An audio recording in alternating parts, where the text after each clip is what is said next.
لو قلت لك ان الحسد مش موجود اصلا، وان الحسد اللي مذكور في القران غير الحسد اللي انتوا عارفينه، استغربت. حكايه النهارده هتفهمك كل حاجه. انا عجباني قوي الكاميرا دي يا اسلام، انا عارف، بص الشكل بتاعه والله جامده قوي، يعني عارف، لا وكمان واخده كادر في حته جامده قوي. يا علاء يا نهار اسود.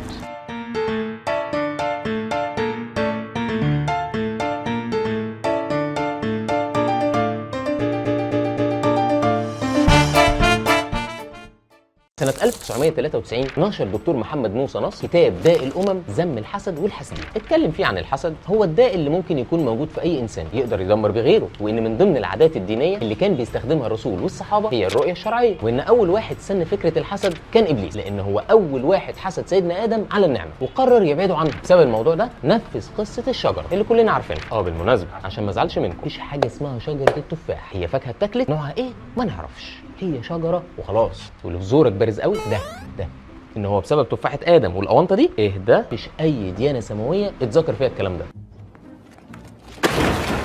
والثايرويد كارتليج لو سمع الكلام ده هيقطع احبالك الصوتيه عشان ما تنطقش تاني الحرف ده. نرجع لموضوعنا. الحقيقه ان فكره الحسد مش موجوده من دلوقتي او من وقت ظهور الاسلام وذكر الحسد في القران، لا الحسد ابعد من كده بكتير. في حضاره المصريين القدماء كانوا بيعتقدوا ان الحسد هو روح شريره لما بتقرب من الشخص المقصود بتاذيه، زي اي علاقه توكسيك حوالينا، وانت عارف انها تفشخك بس برضه بتكملها.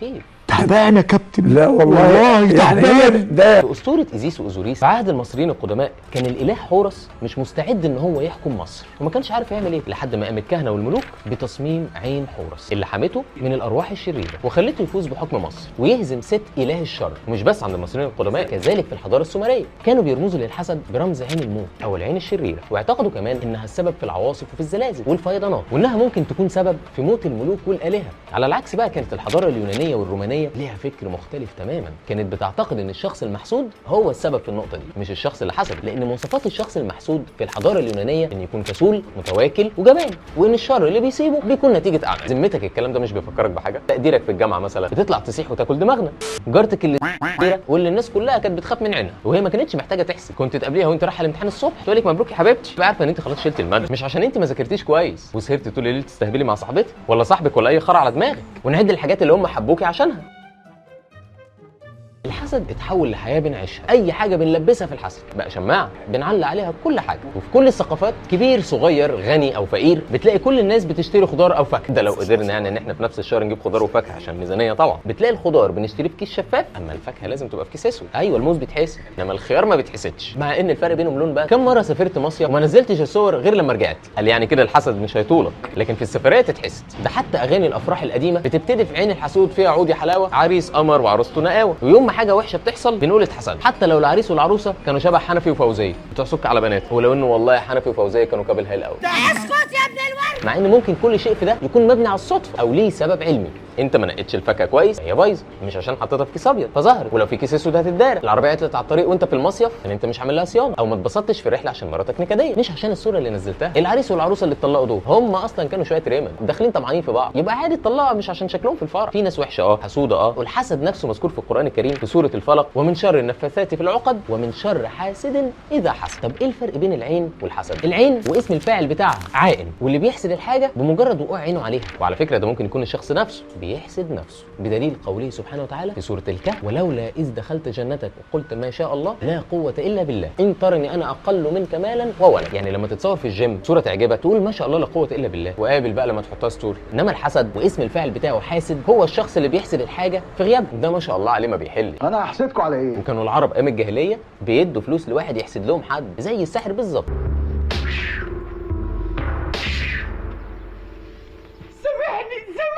وبرضه بنأكد ان مش كل الناس حسود، بدليل ان في حسد محمود، يعني انا بحسد حد وعايز ربنا يكرمني زيه من غير ما اتمنى زوال النعمه من عنده، وده اللي بيسموه الغبطه، وده ما فيهوش مشكله عادي. وفي حسد مذموم زي ما شرحت اللي هو تمني زوال نعمه معينه من عند حد عشان النيه السوداء والغل والمرض والصفار.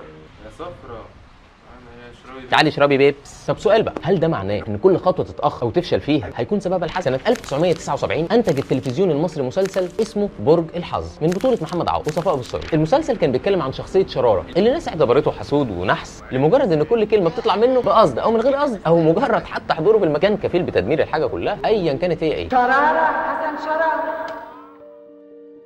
ده خلاه بقى معقد في حياته ومصدق في كلام الناس لحد ما اتعقد منه وقرر الانتحار. ولكن شخصيه حبيبته واللي بتحاول تثبت له بالطرق العلميه ان كل ده صدفه وان كل حاجه ليها سبب علمي، ده بيخليه ينجح. الحسد موجود ولكن كل حاجه ليها سبب علمي، وازاي توقفه بطريقه علميه ودينيه زي القران والرقيه الشرعيه والتحصين وغيره. مش فيديو 25 علامه انك محسود ده اللي هيخليك تبعد الحسد عنك، ولا الخرزه الزرقاء اللي هو لابسها هي اللي هتبعده. في الحقيقه ان الخرزه الزرقاء دي كل دورها ان هي تعمل تشتيت لنظر الحاسد فما يبصش على اللي لابسها، يعني ديستراكشن من الاخر، لان العين بتتشد اكتر للون الازرق وبيريحها. بس في الاخر لو معلق الخرزه الزرقاء في مرايه عربيتك المرسيدس الجديده عشان تحميك فهي مش تعمل حاجه، ولو ده تفكيرك فده معناه ان انت راجل هلهول. في قصه سيدنا يوسف انا وانت عارفين القصه كامله، اخواته حسدوه على حب سيدنا يعقوب الزياده ليه، وده خلاهم ان هم يفكروا انهم يتخلصوا منه يرموه في البير عشان ربنا يريد ويخليه في الاخر ايه؟ عزيز مصر. هي النقطه الاخيره دي، عزيز مصر. يبقى لازم يكون عندك ايمان داخلي ان كل شيء بيحصل ليه سبب يحركك اصلا للخطوه اللي بعدها. انت مش دايما محسود، فكر مع نفسك انت حققت ايه اصلا عشان تتحسد، او الخساره اللي حصلت دي اكيد كان ليها اسباب، ولا انت مجرد بتعلقها على الشماعه؟ يا راجل ده انت بتدخل اوضتك وهدومك ذات نفسها مش بتعلقها على الشماعه، جاي في اي هيصه انت. كان اولى يحسدوا يا اخويا نجيب ساويرس ولا عمرو دياب ولا ابو هشيمه، هيبصوا لك انت كحيان. يا ابني انت كحيان،